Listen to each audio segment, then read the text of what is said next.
இந்த பேச்சுவார்த்தை உலக நாடுகள் முக்கியமாக கவனிக்கிறதுக்கான காரணம் என்னன்னா, இந்த பேச்சுவார்த்தையில் முதல்ல நாடுகளுக்கான பேச்சுவார்த்தை கூட ரெண்டு நாட்டுக்கான அதிகாரிகள் இருப்பார்கள், வெளியுறவுத்துறை அமைச்சர்கள் இருப்பார்கள். அது பேசி முடிச்ச உடனே புத்தினும் ட்ரம்ப்பும் 1-to-1 பேச்சுவார்த்தை. அதில் யாருக்கும் அனுமதி கிடையாது, எந்த மீடியாவுக்கும் தகவல் சொல்லப்படாது, என்ன பேசுறாங்க அப்படின்ட்டு அவங்களுக்குள்ளேயே ரெக்கார்ட் செய்து வைத்துக் கொள்ளப்படும்.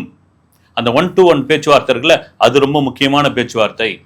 சரி, இந்த பேச்சுவார்த்தையே சுமூகமாக முடிந்து நல்லபடியாக ஆயிடுச்சுன்னா மறுபடியும் எல்லா வர்த்தகமும் வந்து திறக்கப்படும், வரி விதிப்பெல்லாம் வந்து திரும்ப வாபஸ் பெறப்படும், உலக நாடுகள் சுபிட்சமாக இருக்கும், சமாதானமா போயிடுங்கயா.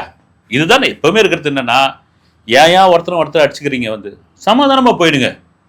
பங்காளி சண்டைகள்லாம் நடக்கல, அதுக்கு யாரும் பஞ்சாயத்துக்கு போக மாட்டாங்க. ஊர்ல பங்காளி சண்டைக்கு போனா பஞ்சாயத்துக்கு போனவங்க மாட்டிப்பான், அதனால போக மாட்டாங்க, வந்து பங்காளிக்குள்ள அடிச்சுக்கிட்டோம் அப்படின்னு.